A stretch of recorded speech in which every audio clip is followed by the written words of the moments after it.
Di sepanjang jalan lintas Sumatera yang membentang dari ujung utara hingga selatan, cerita tentang kejadian-kejadian aneh dan penampakan makhluk-makhluk menyeramkan sudah menjadi legenda di kalangan sopir truk. Jalan yang sepi dan gelap di malam hari menyimpan banyak misteri yang siap menghantui siapapun yang melintas. Suatu malam, seorang sopir truk bernama Andi dan kernetnya, Dodi, sedang dalam perjalanan mengangkut barang dari Medan menuju Bandar Lampung. Mereka sudah sering melintasi jalan ini, namun malam itu, mereka merasa ada sesuatu yang berbeda. Udara terasa lebih dingin dari biasanya, dan langit tampak lebih gelap meskipun bulan bersinar terang. "Perasaanmu gimana, Di?" tanya Andi sambil tetap fokus pada jalan yang berliku dan sepi. Dodi menoleh ke arah Andi. "Ada yang aneh, Bang. Biasanya jalan ini nggak seseram ini. Aku jadi ingat cerita-cerita hantu yang sering dibicarakan orang." Andi tertawa kecil mencoba menghilangkan rasa takut yang mulai merambat. "Ah, itu cuma cerita. Kita udah sering lewat sini dan gak pernah lihat apa-apa, kan?" Mereka terus melaju, namun suasana semakin mencekam. Angin bertiup kencang, membuat dedaunan bergesekan dan menghasilkan suara-suara yang menakutkan. Tiba-tiba, Dodi melihat sesuatu di tepi jalan. "Bang, lihat itu!" seru Dodi sambil menunjuk ke arah bayangan putih yang berdiri di pinggir jalan. Andi memperlambat laju truknya. "Apa itu?" Bayangan putih itu tampak seperti seorang wanita dengan rambut panjang terurai dan mengenakan gaun putih. Andi dan Dodi merasa bulu kuduk mereka meremang saat truk mereka semakin mendekat. "Jangan berhenti, Bang. Terusin aja," bisik Dodi dengan suara gemetar. Namun, sebelum mereka bisa melaju lebih jauh, wanita itu tiba-tiba muncul di depan truk mereka, membuat Andi harus menginjak rem mendadak. Truk berhenti dengan suara decitan ban yang keras. Andi dan Dodi terdiam, menatap wanita itu yang kini berdiri hanya beberapa meter di depan mereka. "Siapa kamu?" tanya Andi dengan suara yang bergetar. Wanita itu tidak menjawab. Dia hanya menatap mereka dengan mata kosong dan senyum yang menyeramkan. Tanpa berkata apa-apa, dia perlahan menghilang ke dalam kegelapan malam. Dodi mengusap wajahnya yang berkeringat. "Bang, kita harus pergi dari sini. Ini nggak beres." Andi mengangguk, segera menyalakan mesin truk dan melaju dengan kecepatan tinggi.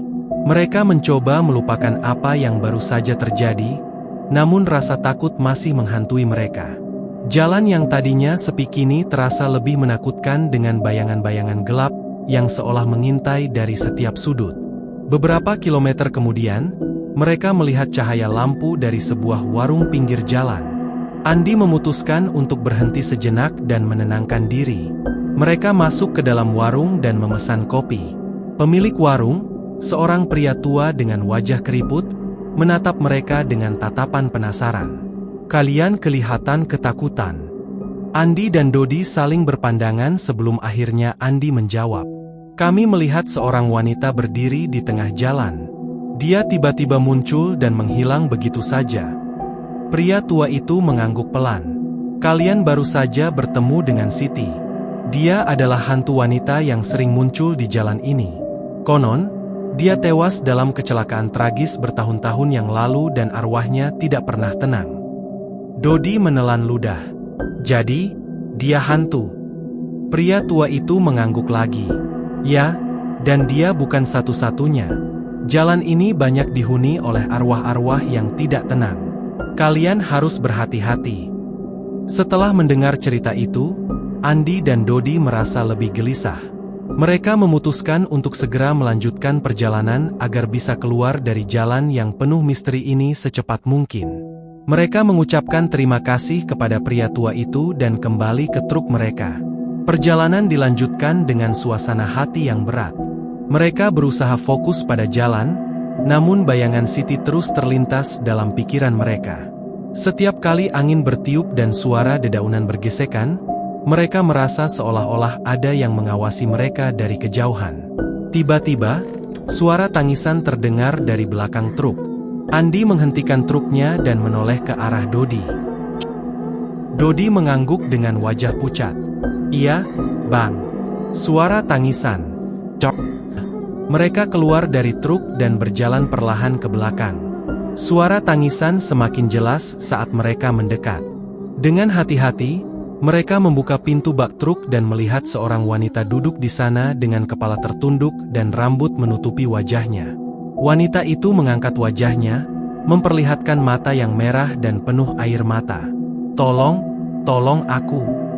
Suaranya terdengar lirih namun jelas. Andi dan Dodi merasa ngeri.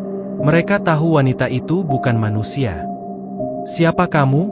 tanya Andi dengan suara gemetar. Wanita itu menatap mereka dengan tatapan penuh kesedihan. "Aku mati di jalan ini beberapa tahun yang lalu. Aku hanya ingin pulang." Dodi merasa iba namun juga ketakutan. "Bagaimana kami bisa membantumu?" Ratna menunjuk ke arah sebuah jalan kecil di samping jalan utama. "Bawa aku ke sana. Itu adalah jalan menuju rumahku." Meskipun ketakutan, Andi dan Dodi memutuskan untuk membantu Ratna. Mereka kembali ke dalam truk dan mengikuti arah yang ditunjukkan Ratna. Jalan kecil itu gelap dan penuh dengan semak belukar, namun mereka terus melaju. Setelah beberapa kilometer, mereka melihat sebuah rumah tua yang tampak terbengkalai. Ratna menunjuk ke rumah itu. "Ini rumahku. Terima kasih telah membawaku pulang."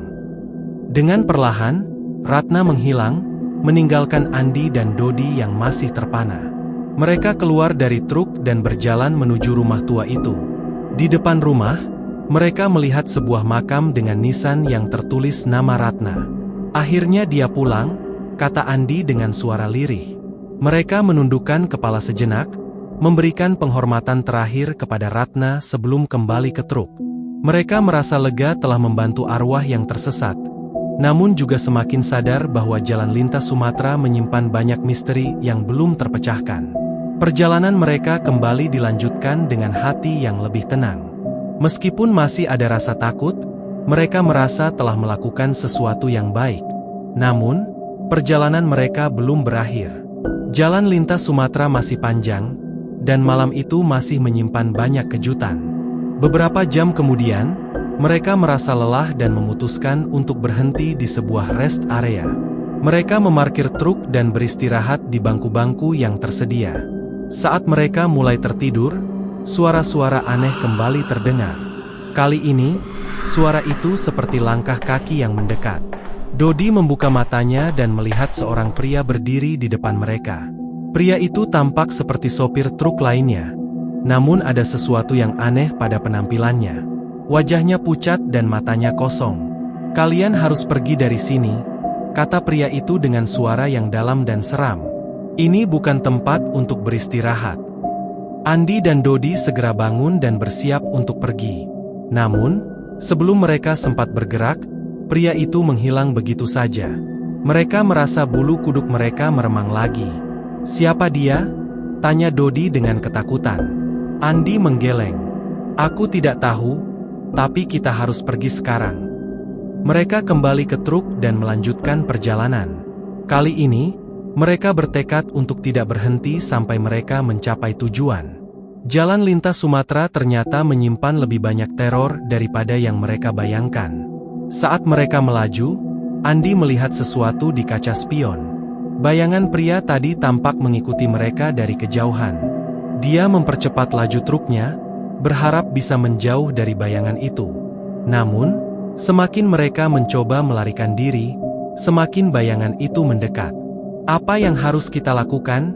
tanya Dodi dengan panik. Andi mencoba tetap tenang. "Kita harus terus melaju.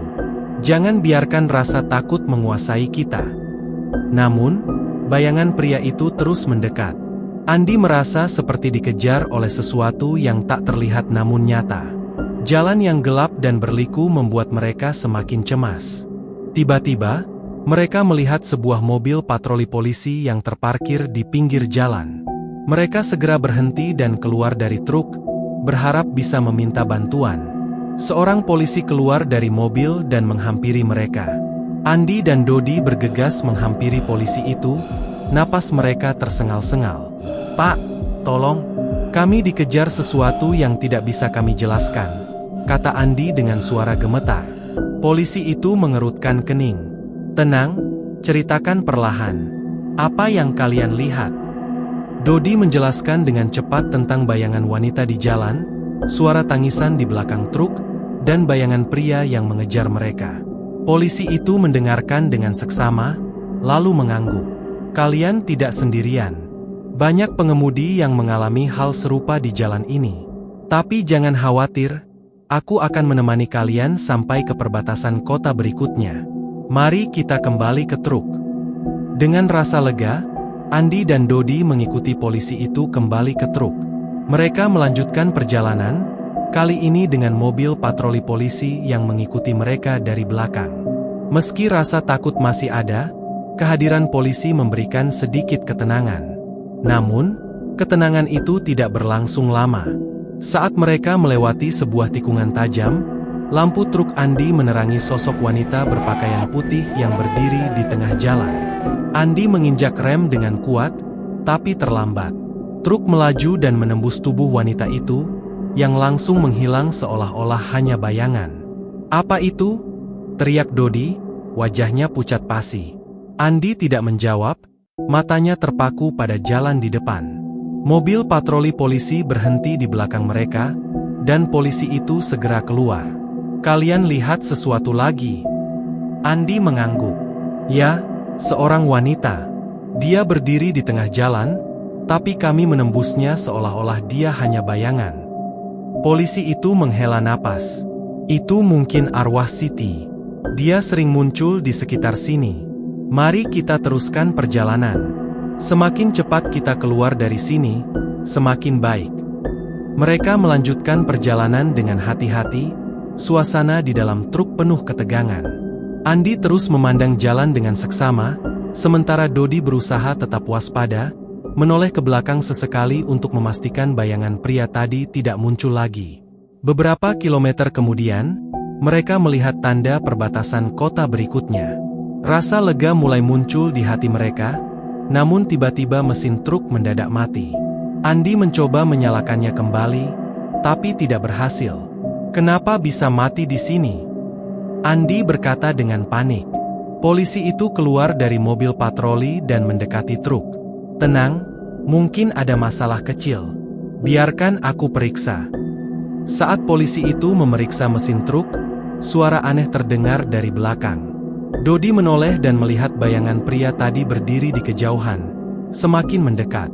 "Bang, dia datang lagi," teriak Dodi.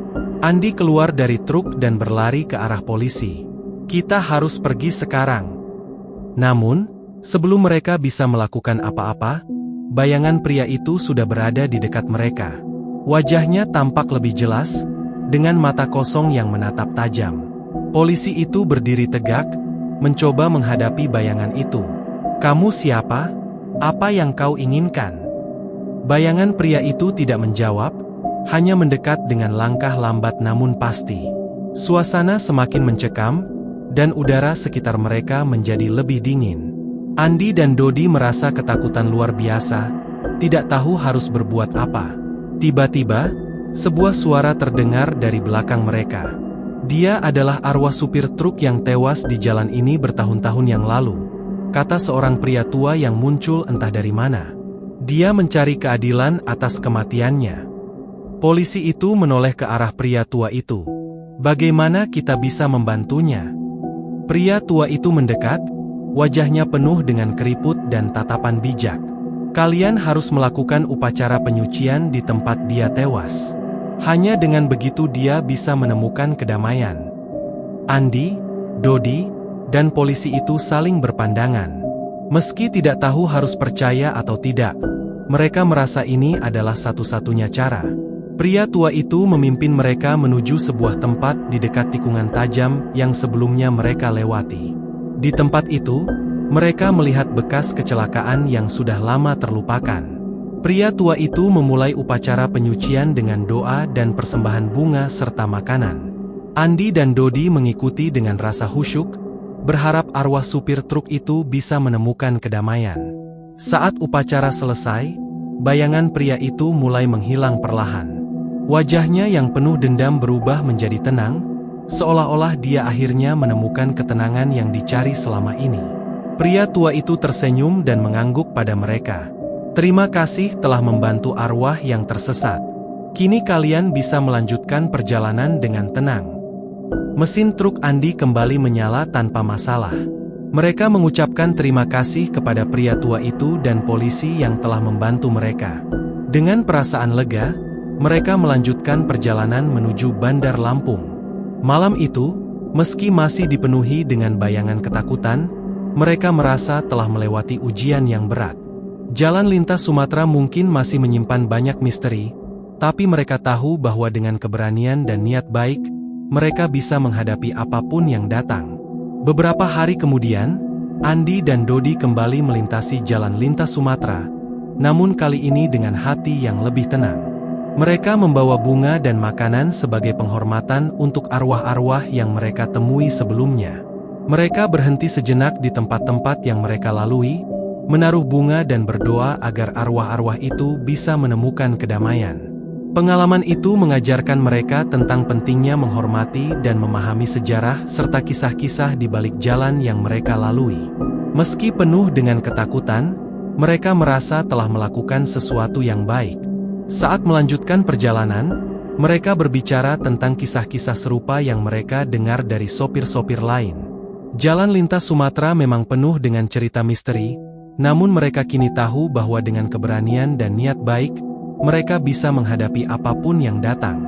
Perjalanan mereka kembali menjadi bagian dari rutinitas. Namun setiap kali melewati tikungan tajam atau jalan sepi, mereka selalu ingat akan arwah-arwah yang mereka temui.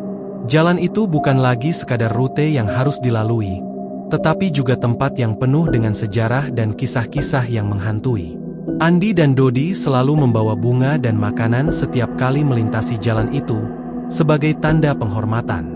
Mereka tidak lagi merasa takut, tetapi justru merasa terhubung dengan sejarah dan arwah-arwah yang pernah mereka temui.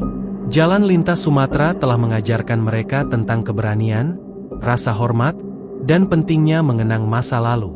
Di setiap perjalanan, mereka selalu berbagi cerita dengan sopir-sopir lain, berharap bisa membantu arwah-arwah yang mungkin masih tersesat di jalan itu.